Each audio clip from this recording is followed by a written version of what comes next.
different types of mental health and public health service offerings.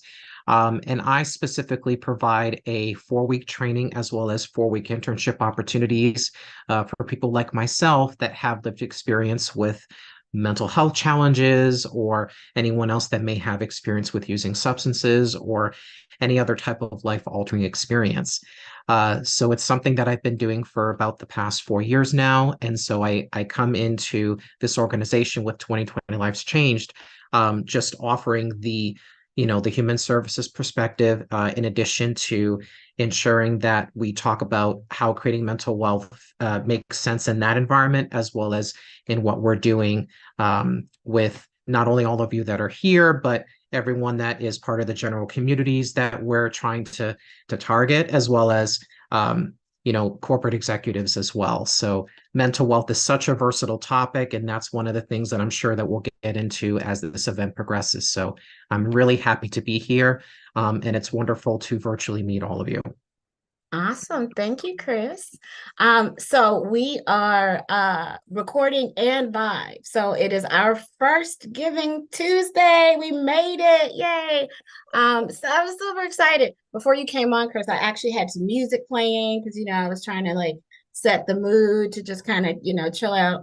But it's our first Giving Tuesday, and I'm so honored to be able to spend this time with you. We miss our partner in crime, Mashira. Mashira is taking care of her mom and doing family duties. We definitely are lifting her up in prayer for her mom and for her family. So we miss you, Mashira. We love you. We feel you Mhm. here in spirit. So there's that. But we have a great team.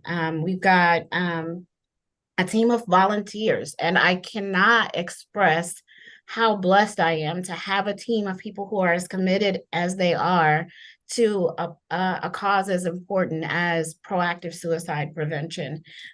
We've been through our share of struggles in this year, and especially since we started in 2019.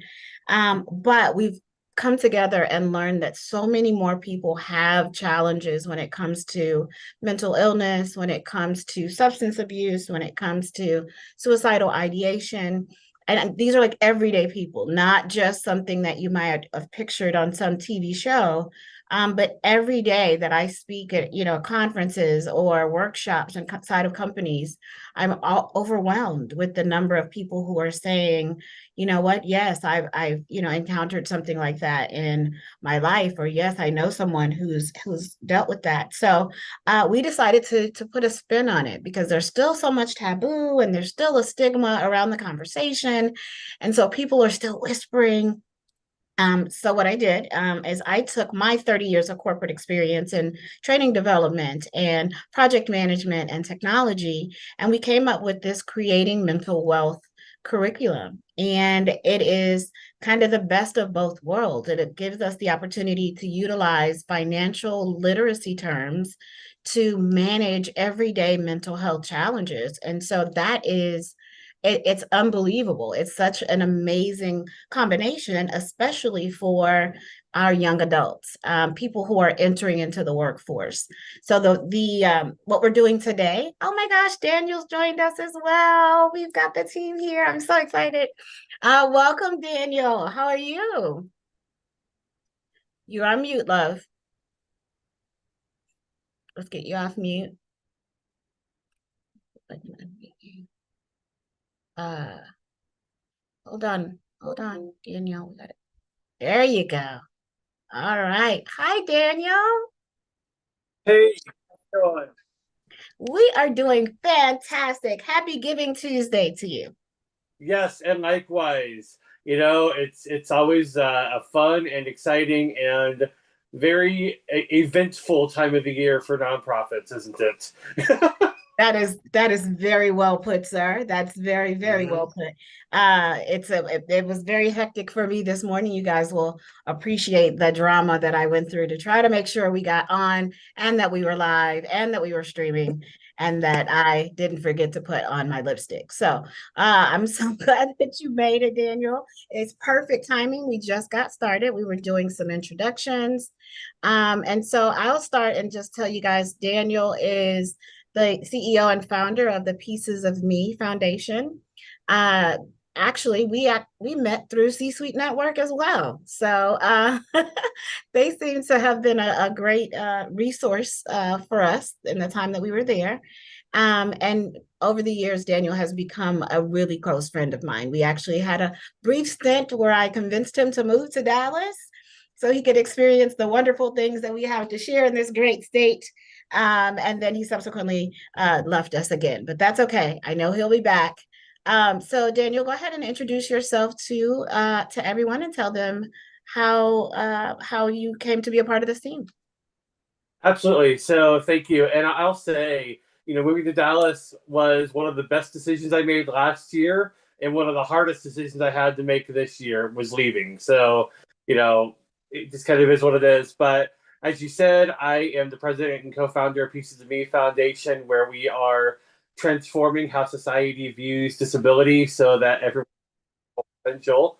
My cousin and I started it while I was in law school, and really it ties into this because my goal is not only to help people have access to the resources they need, it's also teaching people how they can thrive in whatever circumstances they have to be in, because whether you're blind like me or have other things that are, society views as being deficits, that doesn't have to limit you, and it certainly doesn't have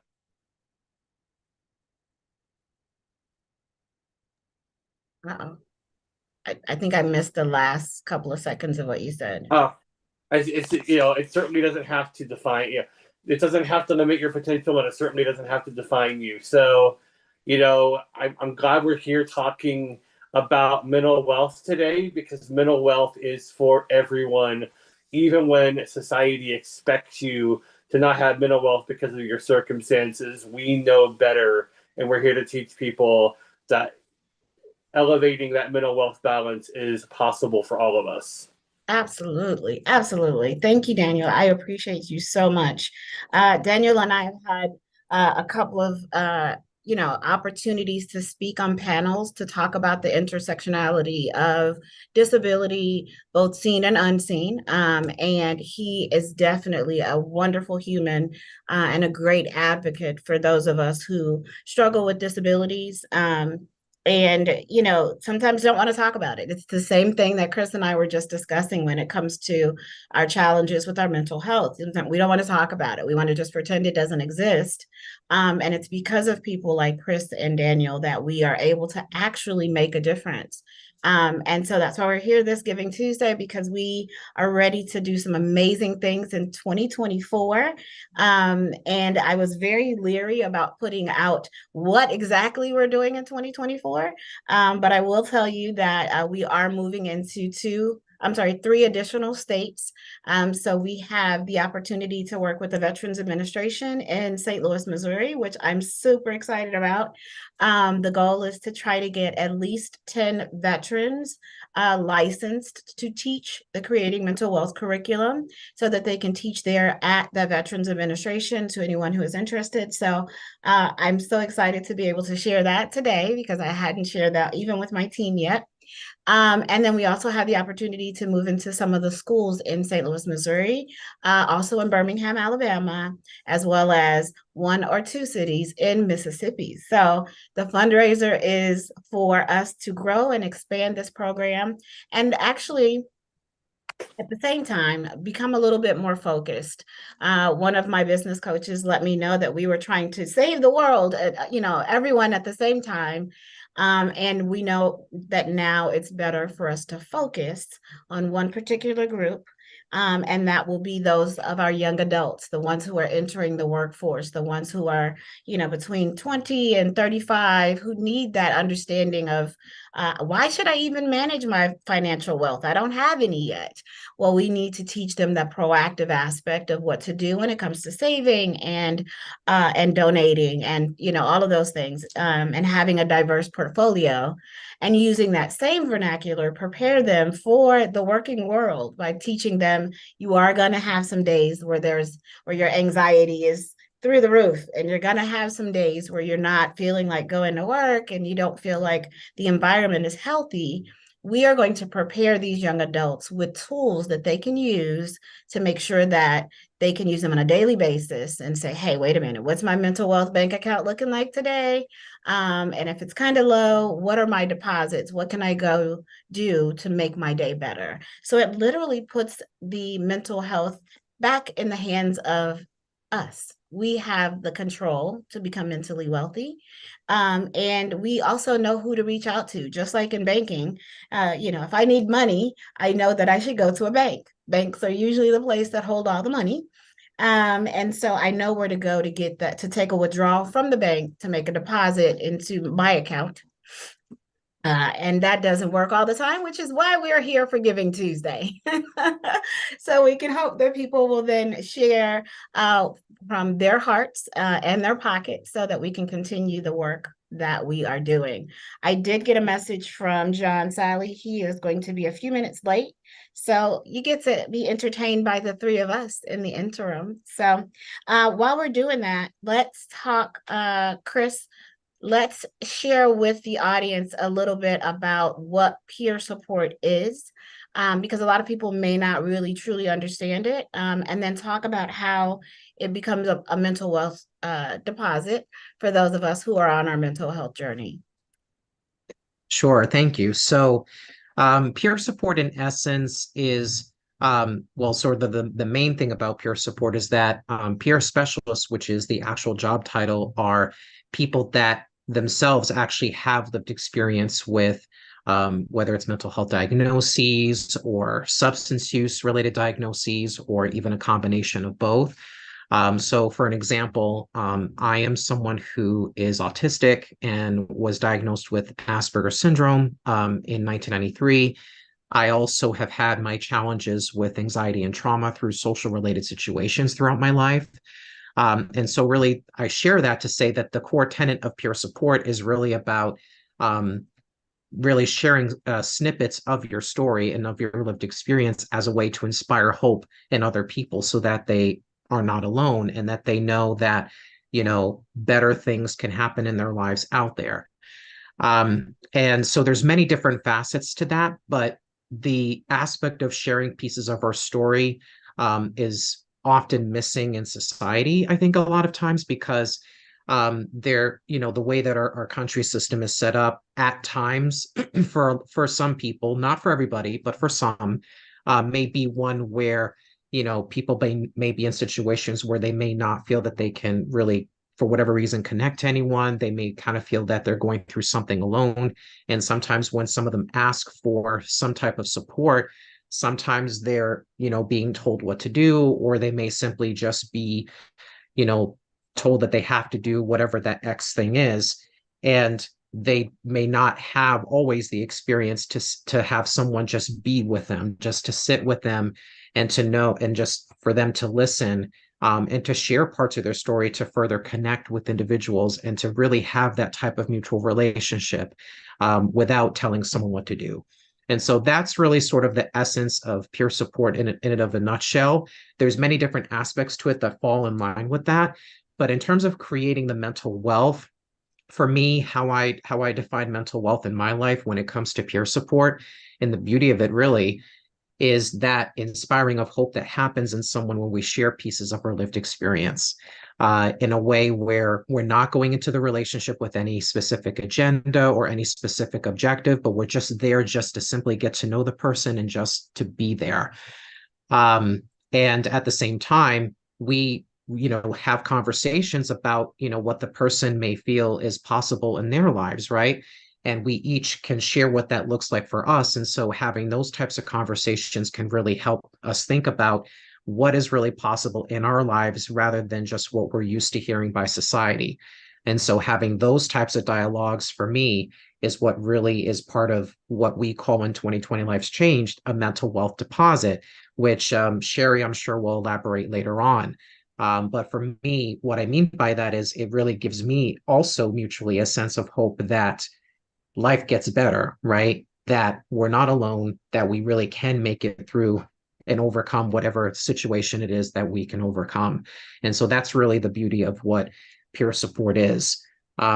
And of course, everyone has different experiences with the system in and of itself. And the system, in essence, has gotten better over time since we are gradually becoming more and more open to having conversations about mental health, generally speaking. But we, as 2020 Lives Changed, are part of the solution in that we're combining that terminology with, as Sherry said, basic financial literacy terms, so that we have that mental wealth component added to it, as a perspective that can really be helpful to individuals in all communities. So yeah, that's a little bit about peer support and what I do and how it can really help with mental wealth, really for everybody. I love it. Thank you so much. Thanks, Chris. And Chris has had an amazing impact, not just on our movement, but on me as well. Because, kind of like the cobbler in his shoes, even though this is my passion and my purpose, working to make sure that people understand that there are resources available, I too still am challenged with sharing when I'm struggling. And so Chris does hold me accountable, and make sure that I am, being honest, because I will say, oh, everything's fine, I'm well. And then Chris will kind of lean into the camera and give me that, like, are you really okay? Or because you don't look like it. So, amazing synergy that's there, because he understands, like we said, we've got lived experience. We've been through some of the same kind of ups and downs in life. Of course, they're not exactly the same. But having a team that truly understands the mission of creating mental wealth, Chris does absolutely, as does Mashera, as does Daniel, hold me accountable. And so for people who know me, they know that holding me accountable is kind of a challenge. And so I'm the one that's usually holding other people accountable. And so I'm so blessed and honored to have a team that does that for me. So I thank you so much, Chris. I say it all the time, but here publicly in front of the world, I'm so grateful to have both you and Daniel here. And so John is on his way in. So we're going to chat with John Salley here in a second. I'm so excited. Hi, John. You're on mute, love.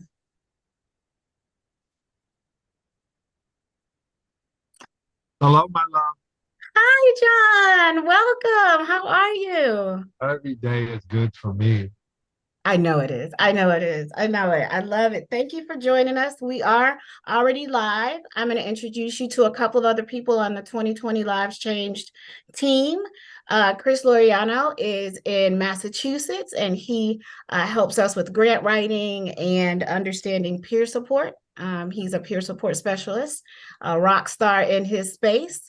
And then Daniel Hodges is joining us. He just moved away from Dallas. Daniel and I work together. Daniel has a nonprofit called Pieces of Me for those who struggle with disabilities. And so Daniel holds me accountable when I'm putting things online that may not be accessible to those with challenges, And so I have an amazing team. Mashera can't make it because Angie had surgery this morning, but this is a part of our team. And so, John, you are my mentor. I appreciate you so much for all of the kind words and the advice you've given me over the years. It's been invaluable for us changing lives. So thanks for being here. I know you're on set and you're busy and stuff. So let's jump in. Let's talk a little bit about what you think about the Creating Mental Wealth movement. I think it's horrible. I think you should quit. You're not doing anything worthwhile with your time. Oh my God. No. I think it's a brilliant thing to do. And I just finished talking to I have a couple of new people working on my team, and I was trying to explain me to her, which I don't have a problem talking about me. No, I was trying to explain me to her, and she was like, on your podcast, what do you say your direction is? I said, my direction is to be everything I can possibly be as long as I'm alive on the planet. Put me in a box, is one, I'm 7 foot, I'm not going to fit. Okay. And two, I think I should be able to do whatever my heart desires or what I feel interesting. Those who don't resonate with it won't. For those who do. I may talk about sports. I may talk about health. I'm going to talk about veganism. I'm not going to talk about religion. I'm not going to talk about politics. Right. You know, but besides that, sky's the limit. I can do what Joe Rogan does. And when you and I were talking about mental health, I made this point. My coach once said to me, Chuck Daly, that I had the best mental health of any professional athlete he's ever met. And I would rather say, yeah, I had a great, at that time, why can't you say I have the best first step or the best hook shot? Until I realized having the best mental health was better than a hook shot, was better than the first step, was able to take things and brush it off, take from it what I know, deal with it in the second, keep it moving. Yeah. So when you started sitting around talking about people and mental health, and you know, I said a lot of people are dismissive. The first thing they want to yell is somebody is crazy, and they want to put it off on. They should know better. They should know how this works. You're not going to know unless you're taught. And so I think, you know, what you're doing, when I came to DC, came to Dallas, I was really impressed. Remember, I told you that. You did. Yes. You know, not that I didn't think you were capable of doing it. I just was really impressed. Well, thank you. I appreciate that. And your support has meant everything. It's interesting. John and I had a couple of conversations about things I should read. So I'm now an Eckhart Tolle fan, just so you know.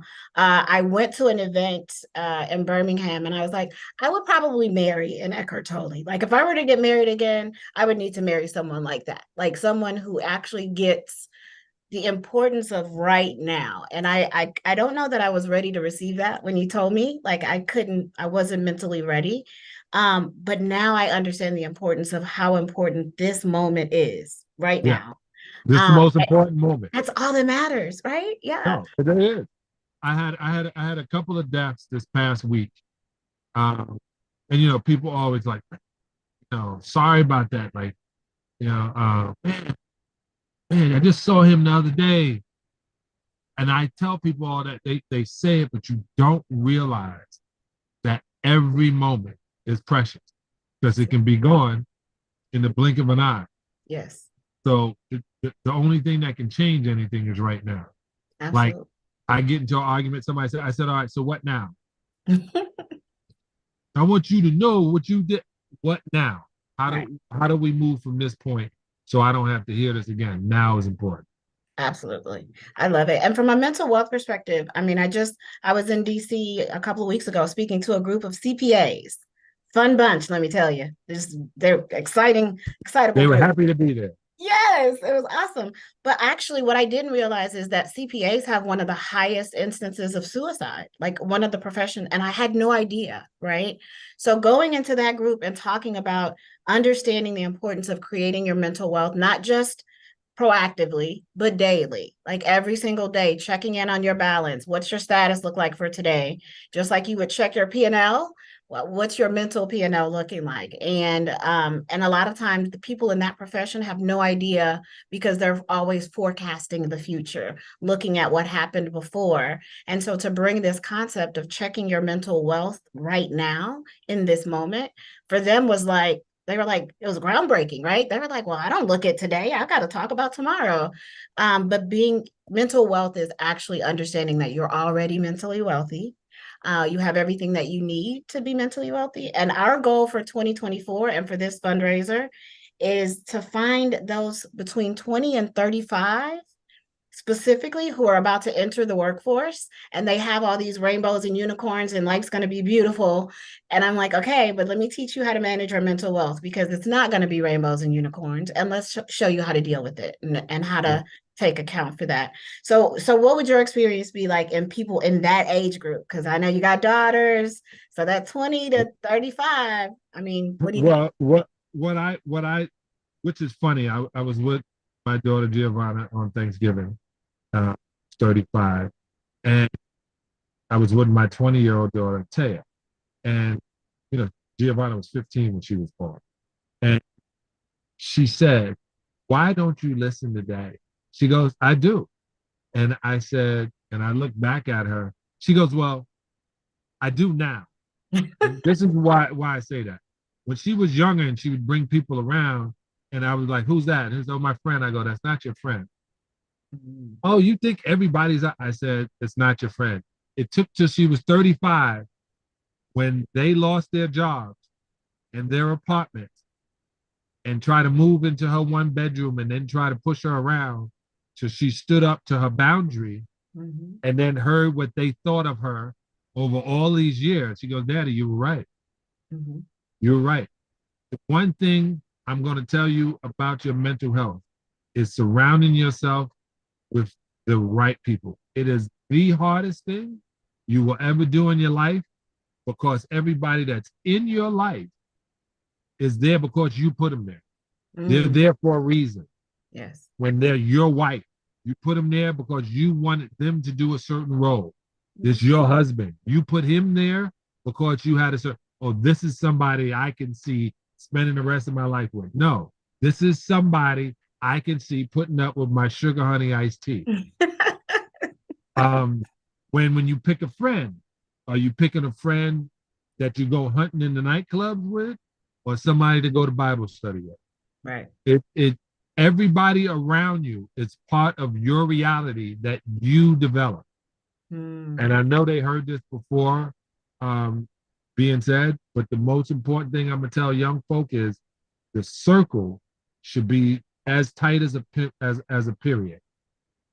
Yes. That's how that I'm not talking menstrual cycle. I mean a literal. Thank you for Right, clarifying. before somebody got carried away thinking the wrong way, you have to be in that mindset. It has to be tight because not everything, like you said, me playing professional basketball, I played on one of the greatest teams of all time in the Chicago Bulls, 72 and 10. But guess what? The one time we went to Toronto and everybody hung out that night before, we weren't on our game that next day. And we were the greatest team to ever play in the NBA. Right. So you're going to run into days where not everything is supposed to be, but you fall off, you get right back up on it. And nothing is permanent except death. Wow. That is spot on. That's terrifying to think about, but yeah, I mean, it's spot on, right? Yeah. I think you said something that resonates with me deeply because when I think about me, 22, between 20 and 35, I had no idea what life even was, right? I had no clue. But I had a kid already. So I had my daughter at 18. So I'm trying to teach her how to be a human when my background I didn't have that basis. But imagine if I had this creating mental wealth curriculum back then to say, you're going to have some bad days. You're going to have some good days. You're going to have some wins. You're going to have some losses. Dust yourself off after the losses and keep it moving. And so about that, like, I think you mentioned this to me, that I've been living in survival mode. Like you said that to me multiple times, as has my therapist. And so it's interesting that now I feel like I'm coming out of that survival mode, right? Where I can thrive, even though we have to have a fundraiser because we need to, grow and do bigger things. I have a peace about myself that I don't know that I've ever had. Or that I could have expected at 20. I didn't even know what peace meant or what it felt like. And so I owe a lot of that to you and to your stern, just kind of like, hey, you can't do anything about that. No, the stern doesn't work for all women. Well, it works for me. That. And this is I appreciate that. But let me say this. I'm going to be 60 in May. And there's no book on how to be an adult. Agreed. There's no book. And this is funny. I remember all these people tell me, oh, you need to find you a good woman, get married, have a couple of kids. They were setting me up. They didn't tell me how stressful that was. Right. They just felt they wanted somebody else. Misery loves company. It does. And so I say there's no book. But the things that I've seen and I've learned so much from people in front of me, and I say that's one of the best way of learning is from other people's mistake. I don't think anything is a mistake. I think everything is a choice. And it depends if you make a bad decision. You had a choice between, if the decision didn't work out, you can always back out of it and start again, God willing. Mm-hmm. So that's an important thing. There is no book. There is no manual. There's a curriculum you have now that helps them with this. You had to develop it. Right. So you are the unicorn that developed this. At least it gives them a head start. Thank you. I appreciate that. I remember you made a statement on the show, like you went from being I think you said like a teacher to a guru to a sage or something like that, right? And so you're like, I I'm went no from longer being trying. I went from being a teacher that once I told you something, I grilled you on the answer, to being a preacher. Once I told you something, I brimstone and hail on you if you get it. Now I'm just a sage. You can watch what I do. This is what I do. I lay it out, and then I walk away. Those who want to eat from it, eat from it. Those who don't, God bless you. Yeah. Caution. Hey, like they say, Jay-Z says, forget about me. It costs you no time. It costs you Right. not a dime, Right. right? Be on your way. It doesn't cost you anything to pass me by, and you'll be back, because Exactly.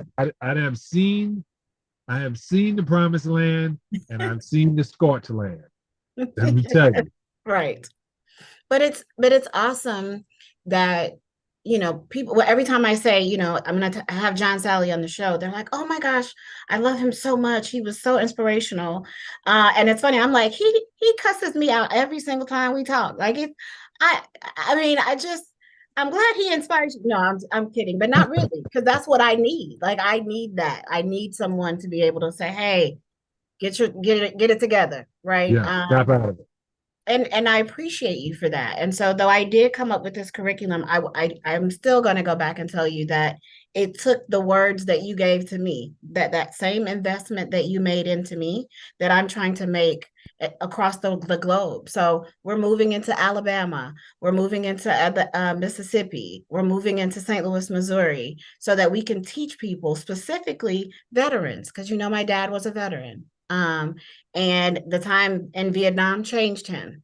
And I believe that every other war has the same impact on these veterans. So how about I give them something to do? They want to come back and they want to give back to society. So I'm going to teach veterans how to teach this creating mental wealth curriculum, which now adds a third layer of breaking these generational curses that do exist. People want to pretend that they don't, but we have the opportunity to break them. And people like you, definitely give me the motivation to do that. Go ahead. And this is why it's important that you. I think it's admirable that you are doing that. For everybody out there, a veteran commits suicide every 22 minutes. Every 22 million minutes, those people you're walking up to saying thank you for your service, or you should be saying thank you for your service, because if you haven't been out of this country, you're living in paradise. Yes. Other places are beautiful. Other places have more culture, but there's nothing like America. Nothing at all. Nothing. Right. So, for the soldiers, and they go, well, they defend, they don't really defend our way. They do defend our way of life. And what that means is they will destroy anybody that tries to destroy our way of life. Absolutely. And they have to deal with that. It's a hard thing to deal with. It's not just what you see in the movies. It's not like Stripes or like they got as close as they can to Platoon and Full Metal Jacket. All of those things were important to show you the breakdown. But those were actors, right? And when those soldiers and those Marines and those Army and Navy, Air Force, when they go in to do a job, not only do they have to do something and see it, they have to take it on themselves that they caused that problem. Absolutely. So that is a huge, heavy thing on these soldiers. Absolutely. So I know it's a terrible thing, but everybody that sits around and has their point of view from their cushy couch, it's like Um, it's like Jack Nicholson said, you know, you wouldn't have an idea, you wouldn't be able to fathom the things he has seen and have to do. Right. Uh, Deep down at places at parties that you don't talk about, you want me on that wall. You need me on that wall. Yes. And see.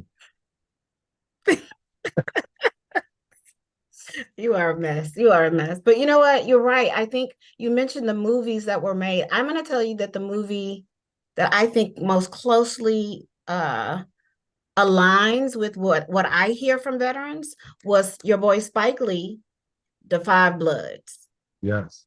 That movie, I don't even know how to explain how much of a catalyst that was for me. Number one, Chadwick Boseman's role was named Stormin' Norman, and that's my dad's last name was Norman. So you know how we talk about how everything happens for a reason. There's no coincidence. There's no accidents. Can you imagine me sitting in the theater watching this movie and finding out that the person that they dedicated this movie to, his character's name was Stormin' Norman? What it was like, you know what, this is the work I'm supposed to be doing. Let me just keep doing what I'm doing because there's a reason. But it very closely aligned with the horrors that these people brought back with them.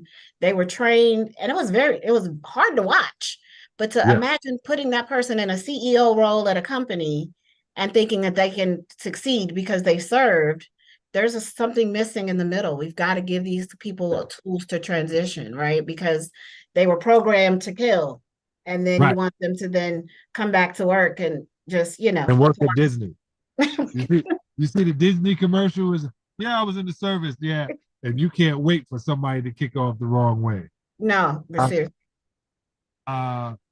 Yeah, I think that's a great thing. But you said, you know, you finally listened to your therapist and you listened to me, but your therapist got paid. I just want to mention that. But you know what? That's why we're having fundraisers, John, so we can afford, to put your 7 foot plus self back on a lie flat first class seat to get you back to Dallas. So we're working on it. I'm working on it. I got you. I take good care of you when I can. You know that. Yeah, you do. You do. I do. We had a whole steakhouse make a vegan dish for you that this man is still talking about a year later. So I got you covered. Any way I could sway people from eating dead carcass, decaying carcass. I'm sorry, y'all call it meat. I will do, and that's the only time the chef got to cook when he cooked my vegan meal. Yeah, he appreciated it. He thanks me every time we go in. So let's talk about that a little bit. So when it comes to mental wealth deposits, so a lot of people say that food and cooking is one of their mental wealth deposits, right? And I would be one of those people. I love to cook. I love to cook for other people. So let's talk a little bit about how mental wealth can be a deposit and also at the same time a withdrawal from a mental wealth perspective. Okay, so every time you eat meat, decaying carcass, that animal was living in fear this entire life, living in fear, living in bondage. And so everything has energy. And so when you kill that one, you don't get any energy toward your body, but the karmic energy that you're going to get, it just moves over. And then when you eat things that your body are not designed to digest. Now, people are going to say, no, those animals are put here for us to eat. And I'm going to ask them, what Bible were they reading? Because it says as clear as day in Genesis 1:29, you would eat of the fruit, the vegetables, and the seed of the fruit, right? Mm-hmm. So within the seeds are the cancer killing, and I can say that, cancer killing remedy. Within a peach seed, within an apricot seed, they have B17, which kills cancer. Watermelon seeds. You remember when they used to make jokes and black people used to think it was a joke to eat watermelon? Yeah, we ate a lot of watermelons, why we have so much hair and our melanin is so great inside of us and our strength, because the watermelon is one of the most unbelievable plants you can possibly eat. It resonates at 11,000. If you were to go from 0 to 15,000, watermelon is at 11,000. So I tell people, if you want to mentally be right, you want to make sure, I say that your gut, your stomach, now your stomach is right underneath your heart.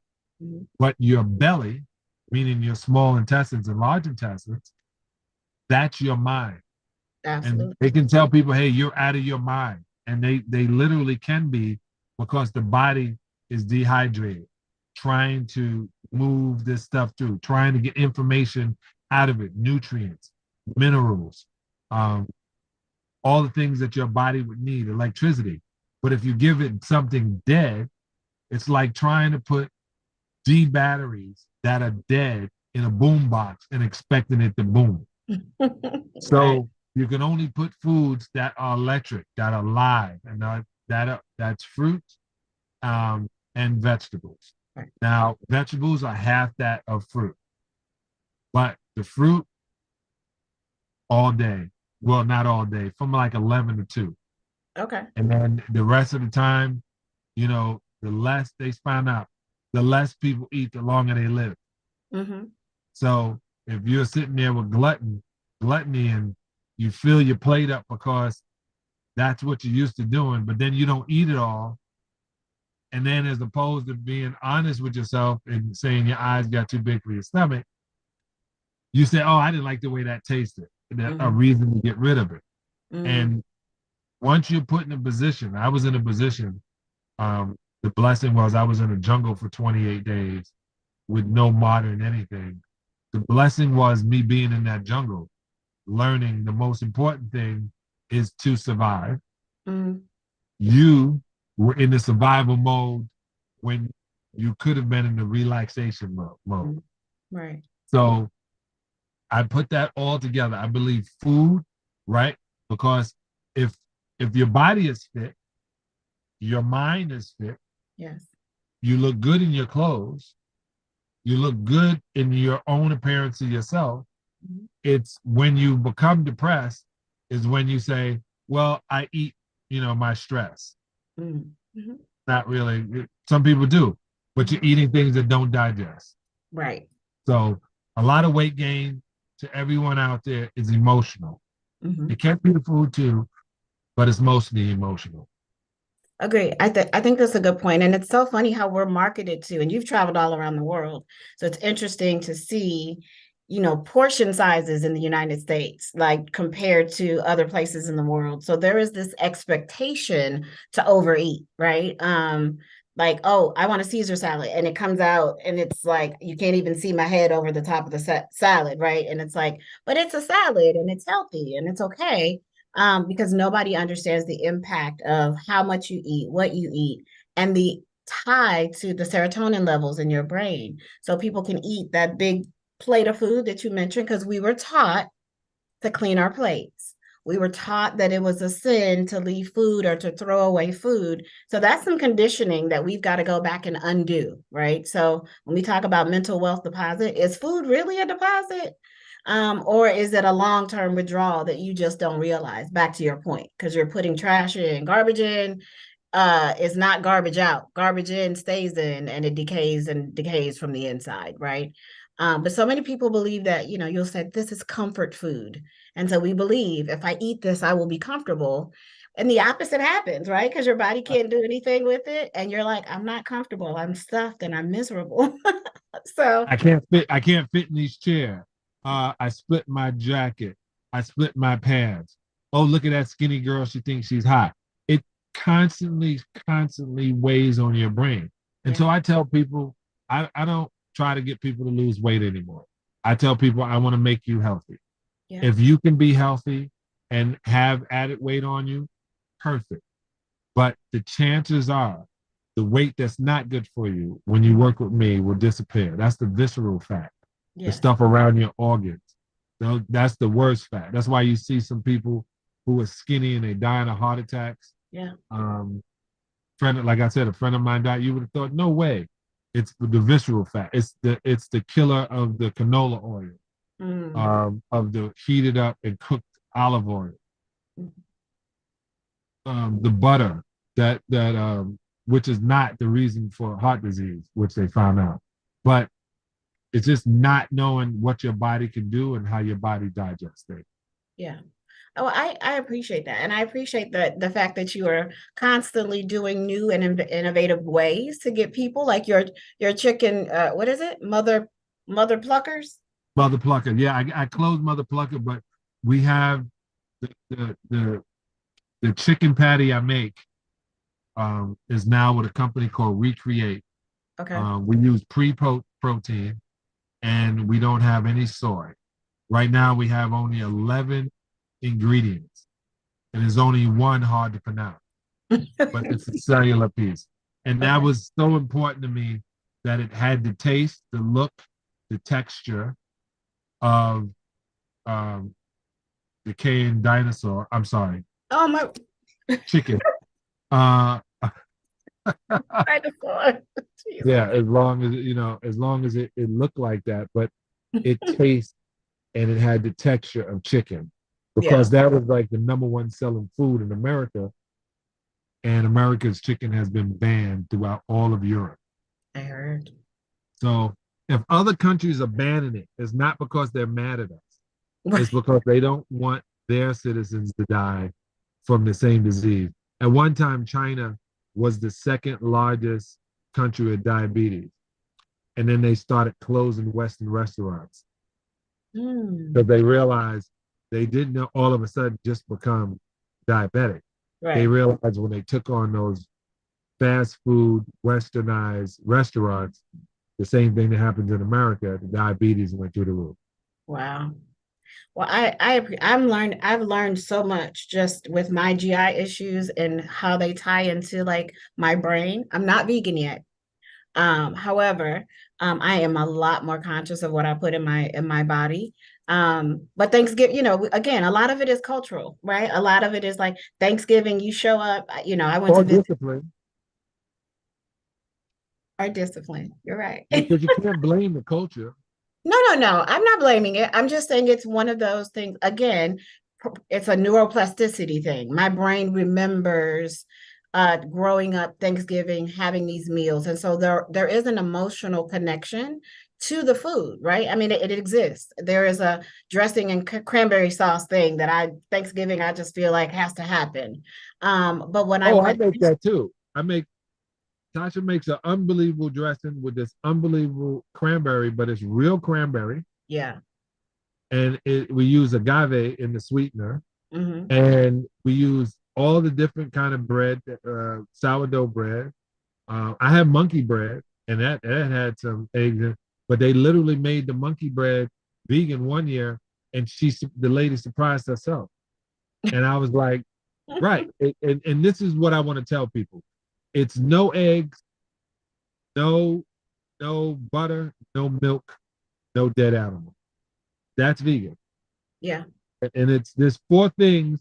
There's a butter we even got a vegan thick cream now that goes in when I'm making lasagna. And somebody tasted lasagna kept saying, so that's not meat. I go, no, it's not meat. They go, well, all those chemicals in there, you might as well eat the dead animal. And then you have to think about it.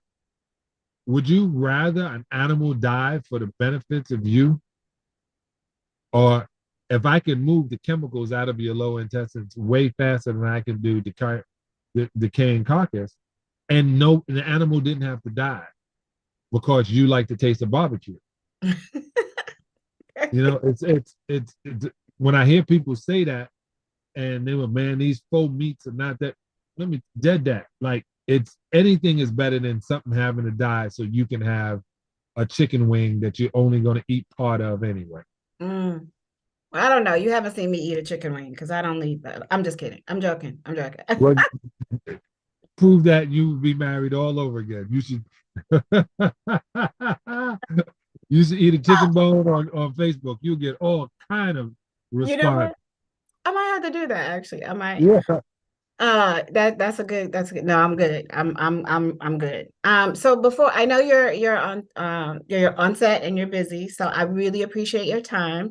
So again, please do continue to motivate others the way that you motivate me. I don't know that you realize the ripple effect that you have. And a lot of times people don't go back to tell us that until we're in a casket, right? And so I want to let you know in front of the world that I hear you in my head constantly, reminding me what I'm here for, and to not let my ego get in the way. Yes. I don't want you to think that I missed any of that. I hear you. I appreciate you. And as a result, we are going to continue to save lives that could have been lost to suicide, because we're going to have these conversations until the day I am here no more. And I owe you a lot. And I want to thank you and let you know how much I appreciate you taking time with us today. And have a wonderful rest of have a great birthday, actually. I don't know if we're going to see you, but we'll see. We know how Happy you birthday. I know, right? Happy birthday early. Happy 60th. Not sure if we'll see you at our normal celebration spot, but if not, I wish you 160 more amazing years. And thank you so much for spending time with us today, John. I love you. I love you, Sean. All I right. love you. Mhm. See you Okay. later. All right, It's been bye. such a pleasure to meet you, by the way. Nice meeting you. So You talk too much. what can I say? He said nothing. All All right, bye. right. Bye, y'all. Bye. Take care. Take care. All right. Thank you guys for that. That was amazing. I'm so grateful to have had the opportunity for you guys to spend some time with John, and learn what was one of your biggest takeaways, Daniel. I'll start with you. What was one of your biggest takeaways from that chat? And I think he's right. We don't often talk about the role that diet plays in maintaining mental health, mental wealth, and I think going above and beyond that, looking at the role that making sure we have the right balance of vitamins and minerals, the right level of protein in our diet, and making sure that um, we're monitoring those things can do a lot for helping somebody like me keep my anxiety down, and also just helping even modulate some of my ADHD symptoms, because I realize when I start to get anemic, even just borderline anemic, I start feeling more anxiety and more ADHD symptoms. So I'm glad he brought up the role that diet plays, because it's not as well understood as I wish it was. No, agreed. And it's interesting because a lot of people don't have the information, right? I mean, a lot of people honestly just don't know what they don't know, because we don't know to ask the questions. Our doctors aren't going to necessarily proactively give us that info. I remember having a conversation, and I think I told both of you guys about this, but where we talked about the fact that the Food and Drug Administration are the same, right? So if the food makes you sick, then you have to buy more drugs to keep yourself healthy, to eat more of the food that makes you sick, to buy more of the drugs, right?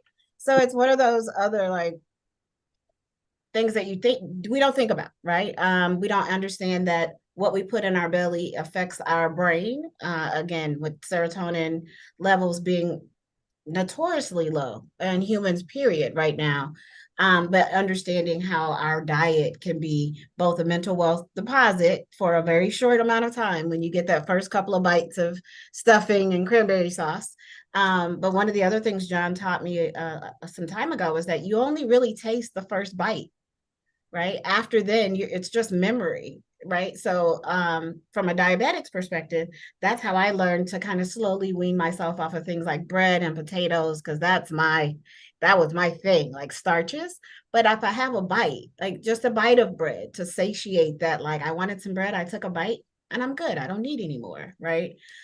So he's just a wealth of knowledge. So I'm glad that you were able to take that away from him. Thanks, Daniel. I appreciate that. I'm sorry. So sorry, I have a cricket in my office just because, we have to have some weird thing happen every time we have a call.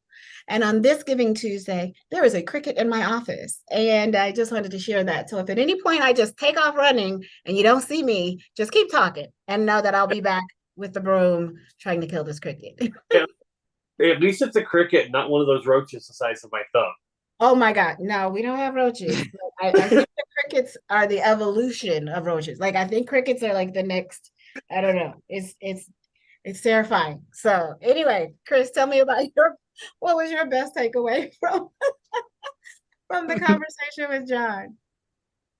Well, so aside from the fact that now all of a sudden there's this bright light on the side of my screen, which It's is done. perfect It's done. timing, Yes. right? So I think what I got from what John's wisdom was and what he shared with us, I think was just sort of the generality of the importance of mental health and physical health being equally important and how that also fits into the creating mental wealth concept. I know for myself, when I think of mental wealth deposits and mental wealth withdrawals, I know that for pretty much my entire life, I have always been someone that's been overweight. And I know that food for me was also a struggle as well, because a lot of times I had in the past had used food to cope with a lot of deep-rooted emotions based on a lot of personal experiences I've had in my life. But once I was able to get to a place with, the help of therapy for many years, which I'm happy to say as of last year, I graduated from therapy. I then was able to put more of a focus on my physical health, and I started eating a diet that was lower in sodium, because of issues that I started to have with my blood pressure and cholesterol, which for the cholesterol was the first time ever that I had any issues with that, with it being higher than it should be. And then my blood pressure only getting worse each year. And so now when I think of all the changes that I've made since then, I started working with a nutritionist since December of last year. So next month will be a full year. And I'm happy to say that I have since kept off over 75 pounds, which is something that is really exciting. And so what I'm realizing through all of this experience, along with working out more at Planet Fitness, which is my go-to, that I'm really starting to experience a lot more mental wealth deposits. And so the way that I interpret that for myself, specifically means that the mental wealth deposits for me are just the feeling of gratitude that I have for, the successes that I've had in general, when it came to just, different things that that I've experienced, whether it's implementing the advice that nutritionists would give me about different foods that I can try eating and having successes with those. But also just in general, just trying out different exercises and different techniques that she would give me. And it really taught me a lot about myself and about how important those things are for me. And that in order for me to be able to keep up with those things, I realized that in life, whenever you get into something, it's really important to have that really deep intrinsic motivation as to why you're doing something in the first place. And so for me, that whole experience when it comes to my physical health is about really taking my own voice and my power back and no longer letting other people make decisions for me. And so for me, that's the greatest mental wealth deposit that I've experienced thus far, along with many other incremental ones along the way. And so I think John's overall message about mental health and physical health being equally important, when it comes to creating mental wealth, was really what I took from what he shared. And that very much resonated with me very much. Which I'm internally grateful. And of course, I'm internally grateful to have met John virtually for the first time. So as a side note. It was awesome. It was awesome. He's always hilarious. And it's awesome to have someone that mentors you that's funny, but also extremely wise, right? And so the episode that he was on our show, he talked a lot about people that he knew that were very financially wealthy, right? That had just all the money and just, all the things and cars and homes, but they were not mentally wealthy, right? And so I love that he was able to kind of educate me, because we all believe that, and I said that on the show, like, if I just had more money, or if I had more cars, or if I had this, then I'd be great. But if we don't understand what truly brings us mental wealth, which is usually things like, your community, your tribe, when I get to talk to you guys, once a week or 5 times a week, depending on the week, or or even when I have to like isolate, like I'm so grateful in this moment. It is Giving Tuesday. We are doing a fundraiser. But this time last year, we were scrambling, trying to figure out what to do, right? And we made it another year. Officially, we are, what is it? How many years is it? We were born in 2019. 4 So years. we're officially 4 years old. And Ooh, ooh. that is such a mental wealth like deposit for me, because people were like, your business isn't going to make it. You don't have any tangible proof that you're changing lives. You know, most businesses fail in the first three, and we did not. We are still here. We're still changing lives. We are still doing everything that we said we would do and even more. And it's because of people like you two, and like Mashera, and like Lee, and like the rest of our team, and Dr. Stacia. And we're praying for her as well. She's also recovering from a surgery. So, you know, I'm so blessed to be surrounded by people who have this passion for changing lives. It's almost like a dream, honestly. Every day I wake up, and that's the thing that's my mental wealth deposit in the morning, is that I get to share this mission with you guys. And I'm not going to cry because I did not put on waterproof makeup. I'm not going to cry. I won't. But I'm so excited to have that small circle that John talked about, how making sure that your circle is so small that it looks like a period, right? Like, that has been such a change in my life, because usually there's all kinds of people. And he said that, he's like, yo, you've always had an entourage. I don't know that it was an entourage, but I did move in groups. Like, I wanted to have all of my people with me to experience the things that I experienced along with me. But I will tell you that in this past year, having shed off some of those extra layers of people and focusing on these intentional relationships in order to build this curriculum has been amazing. And it's been one definite, it's not even just a deposit, it is a interest bearing. So every single day it becomes more and more valuable. Daniel, tell us a little bit about some of the challenges with creating mental wealth consistently, working in the space that you're in. So with the work that you do with Pieces of Me, tell us a little bit about some of the, I guess, deposits and withdrawals. Yeah, so I think even for those that are born with disabilities, we have the challenge of living in a world that was not designed for us. So we're not measured against what we can do.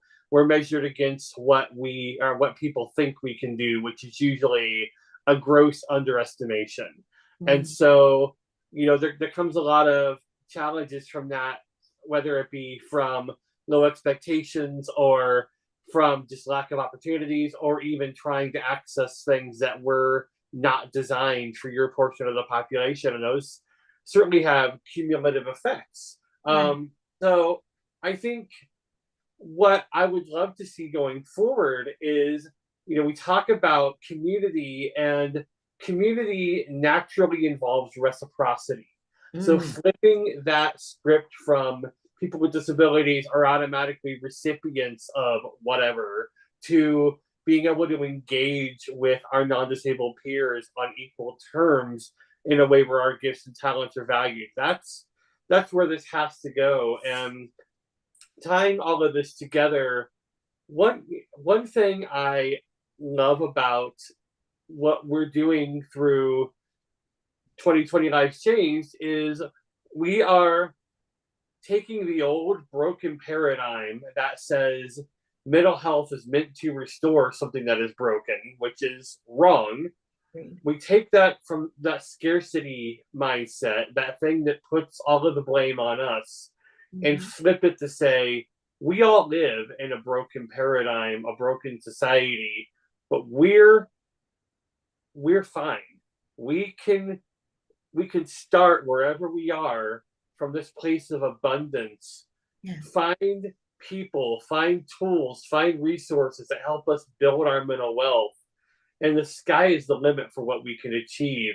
And I think for those of us who have interacted with the traditional mental health system, or for those who aren't familiar with it, it's a complete shift in how we view things and the potential that comes from it. I agree. Thank you so much for that. Yeah, it's interesting. When I was at an event a couple of weeks ago, and it was at it was a banking event, and it was for small businesses. It was the Chase Make Your Move Summit, right? And so it's literally sponsored by a bank. And people were like, "Tell me what you do." And I said, "I teach people to become mentally wealthy." And people were like, "Oh, okay, that's wait, what?" Like, what do you mean by mentally wealthy?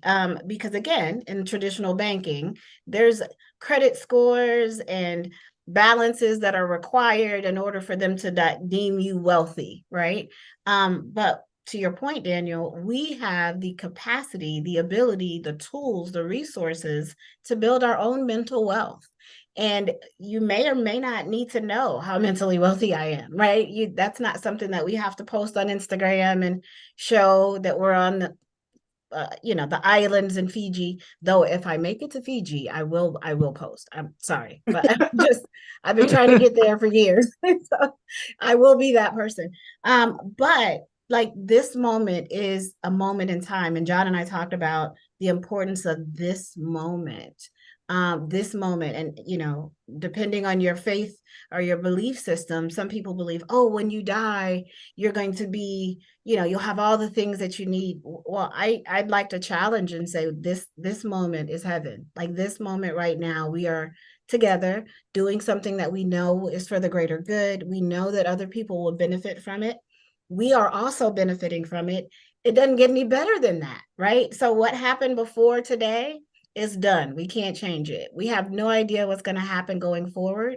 But in this moment, if the three of us, just the three of us, if no one else watches, at least the three of us learned something. We got some mental wealth deposits. We learned about how certain things that we do, eat, say, are also withdrawals for our own mental wealth accounts. That is why we're doing what we're doing. And I'm so excited to be able to share this time with you guys, because I might have needed the reminder, right? Like, I needed the reminder of why 2020 Lives Change was developed. I needed the reminder of the absolute miracle, and I don't say this enough, but the absolute miracle that we named our organization in 2019, 2020 Lives Changed. Like, just for a moment, just think about the fact that who knew that all lives would change in 2020? Like, it baffles me. Every time I think about it now, people are like, oh, when did you start? In 2019. And I'm like, how did you know that 2020 was going to be the shit show that it was? Like, we didn't know. But we already had a plan, right? We had already started talking about what we were going to do to try to create mental wealth even before the pandemic happened. And look, now people want this. People want more of it. And so this fundraiser is to help us reach more people. There's just one of me.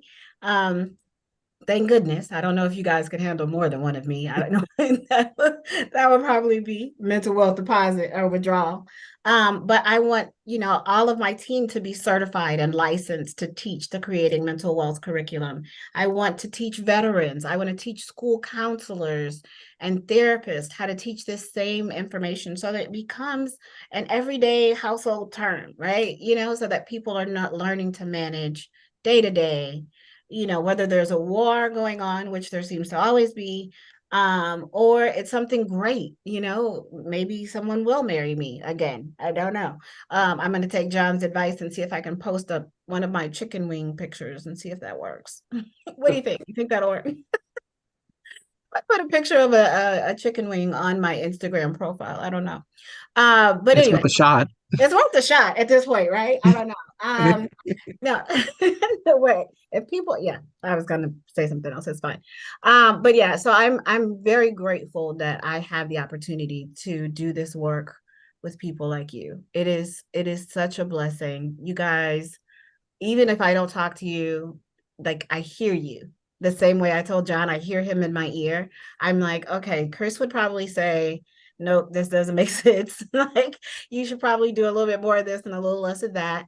So that is growing me. And as a leader, it is so important to know that I can learn just as much from my team as I can teach, right? And that That's a blessing. You guys are absolutely a blessing. Daniel has taught me a lot. I hear Daniel in my ear also. Daniel, you'll probably get a kick out of this. So I'm supposed to be redoing our website. So like, I don't know how I ended up doing it because I hired someone to do it, but then that didn't work. So I'm going in to like try to update our website, and I'm like, oh, I didn't do the alt images. And Daniel is going to like let me have it. Like he is going to give me like I know gotta go back and fix the alt images, but that's me growing as a leader and growing as a human because of my relationship with you, and because you are always a mental wealth deposit for me. I need to make sure that anything that I put out is also a mental wealth, that is not a mental wealth withdrawal for you. Like I don't want you to go to our website and go, really, Sherry, of all of the websites we went to, yours, it's a mess right now. So just don't go look at it for about 2 more weeks. Don't even check it out for 2 more weeks. But again, when you know that you're doing something that's the right thing, when you know that you're moving in a direction that is important to people that are bigger and outside of ourselves, that's what Giving Tuesday is about, in my opinion, right? It's about how do we give every day. And just I'm not good about showing up and bragging. I'm not good at selling myself. Mashira fusses at me about that constantly. She's like, you're the brand, you're the face of the brand, but it's not about me. It's about the people. It's about the me of 25 years ago when I had no idea if I wanted to live the next day. Right. And I had all of the reasons written down as to why I shouldn't. And if I had made that choice at that time, I wouldn't be here for this call. I wouldn't be here to say, hey, we can make a difference. We don't have to do this alone. So I'm so grateful for you guys and so thankful. And I'm not sure, I don't even know if this whole Restream live thing worked and if it worked across multiple channels. It did? It did. Yes. Yep.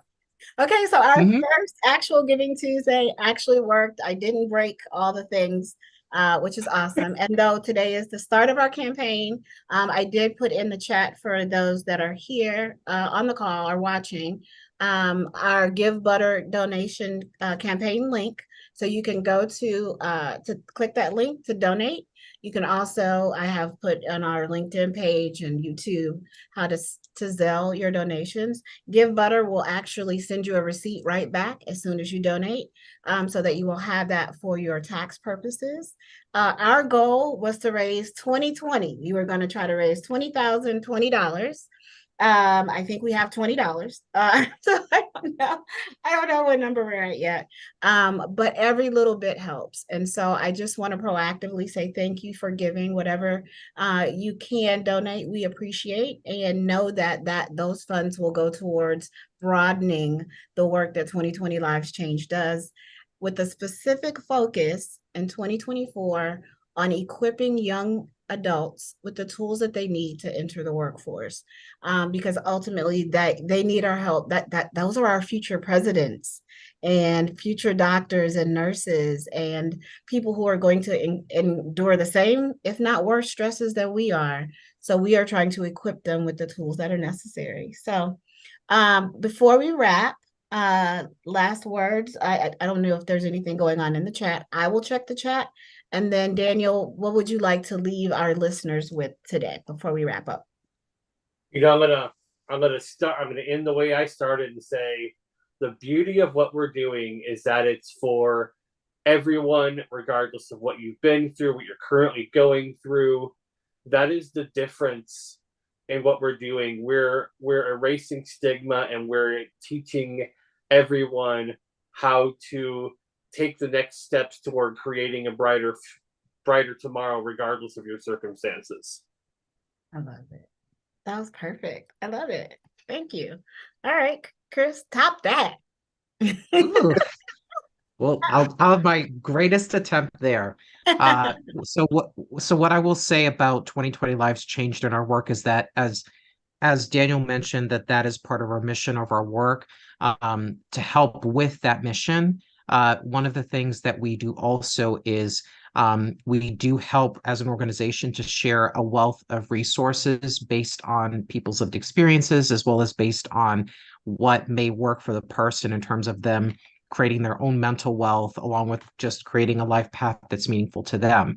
So whether it's peer support related resources, which is what I specialize in, or even clinical resources such as therapy, psychiatry, different things that might work for different people, and also holistic related resources that may not fall within those lines. So one of the things that we do to kind of help bridge the gap for all communities in terms of creating the mental wealth is sharing that wealth and abundance of resources that are out there for people.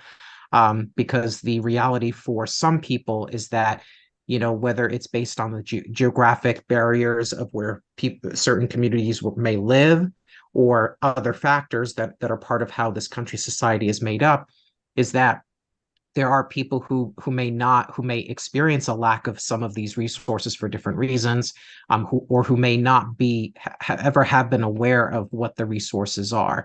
And so, in addition to resources that are out there already that are commonplace for people, we also want to help bridge the gap by sharing additional ones for people, whether clinical or peer support related, because we believe that in order to have people create their own mental wealth individually, we have to be part of the solution of creating the opportunities so that people can have a foundation to start with in the first place to begin creating their mental wealth, because that is a barrier that a lot of people face.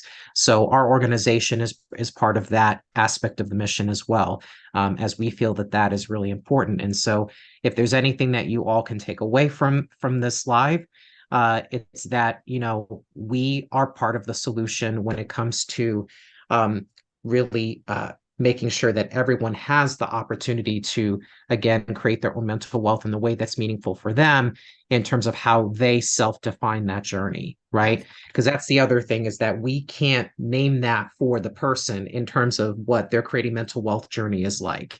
Yeah. So just like with peer support, I can't tell you what to do. I can't name for you what that journey is going to be for you to create a meaningful life path that's self-defined. So with mental health, it's the same exact concept. Right. So that is part of our mission. And if anything else, I hope that is something that you all walk away with today.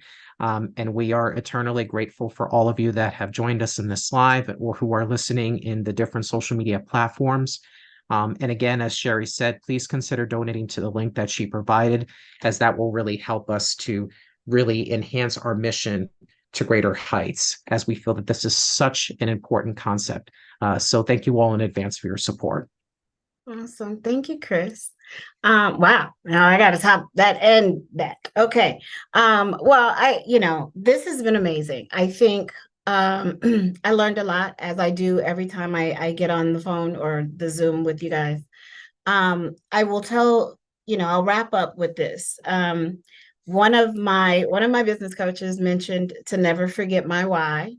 And of course, I'm a huge fan of Simon Sinek. So please send this to him. So whoever knows Simon Sinek that's watching this, two people, I really want to see it: Oprah and Simon Sinek. And those are my two, that absolutely need to know that they've inspired me in doing this work. But as a person who lost both of my parents to suicide, and understanding epigenetics, because of some of my research, I choose to break the generational curse that that mental illness has over my family. And I'm committed to helping others do that same thing. As recently as just Thanksgiving, I was visiting family that I'd not seen in decades. And we talked about the things that we never talk about, and how that tore us apart as a family, because we never wanted to talk about some of the challenges that we had, period, whether it was mental health related or not. So know that, yes, this is a personal, it's a mission for me personally, because of the way that I lost my parents. But over the years, the times that I've spoken to people, I've spoken on different topics, and for them to thank me for this work, and to thank us for being the voices for them and the advocates for those that don't want to talk and are ashamed or afraid. We want to be that beacon of light for you. And we want you to know that even in your darkest moment, there are some people. And here at 2020 Lives Changed, we are working to do everything from Chris is sitting on he's now practiced at sitting on political panels and sharing his opinions. Like, we are growing ourselves so that we can grow this movement, so that you can have more and more resources available to you. We are not a crisis center. We're not a crisis helpline, but what we are doing is proactive. We want to give you the tools that you need before you need them, and the ability to practice using them, because when it's muscle memory, and every day you know to start your day with what your total amount is. So maybe you wake up and you feel some deficit from yesterday because yesterday was a bad day. It's a new day. And to John's point, we can't go back and change yesterday anyway. So let's start off today with a full bank account and decide very sternly who you give access to make deposits and withdrawals. And when you make that group smaller, then you find that you can maintain your mental wealth that much easier, because you don't have people taking constant withdrawals, unapproved withdrawals. And sometimes that could be watching the news. Sometimes it could be your partner. Sometimes it could be your children. These are all things that could be deposits and also withdrawals. So as we continue to teach this methodology, as we grow this curriculum to other communities, know that we are doing so with your heart in mind. We are trying to save lives one heart at a time. We are very honored to be able to have spent this time with you. And the Give Butter campaign will remain up until February. So please do donate. Please share this live, share the video so people can watch it later. I have a feeling that we're going to reach our goal before the end of today. So I'm just going to put that out there into the ethos and say that we'll reach our goal and be able to move forward and continue changing lives. So until we speak again, Michelle, we miss you. And we will talk to you soon. Thank you so much and have a great rest of your Tuesday. Bye.